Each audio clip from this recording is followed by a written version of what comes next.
Hello అండి. ఈరోజు మనం మూంగ్ బేస్డ్ రెసిపీ చేసుకుందామా? ఇంకెందుకు ఆలస్యం వచ్చేయండి. ముందుగా పెసరపప్పు 4 గంటల సేపు నానబెట్టేయండి.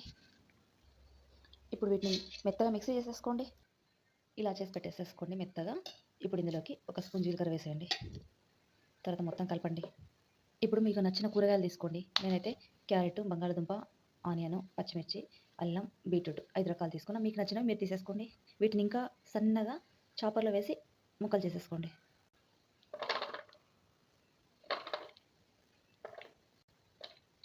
ఇలా సన్నగా చేసేసుకోండి. ఇప్పుడు వీటిని ఇందులో కలిపేద్దాం. మొత్తం అంతా ఒకసారి కిందకి మీద కలిపేసుకుందాం. ఇప్పుడు ఇందులోకి హాఫ్ స్పూను సాల్ట్ వేసేసుకుందాం. ఇంకేముంది, ప్యాన్ పెట్టేసుకొని ప్యాన్లో ఆయిల్ వేసేసుకొని ఆమ్లెట్ లాగా వేసేసుకోవడమే.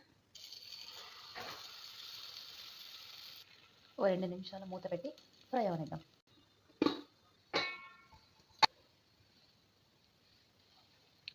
రెండు వైపులా కాల్చుకోవాలి.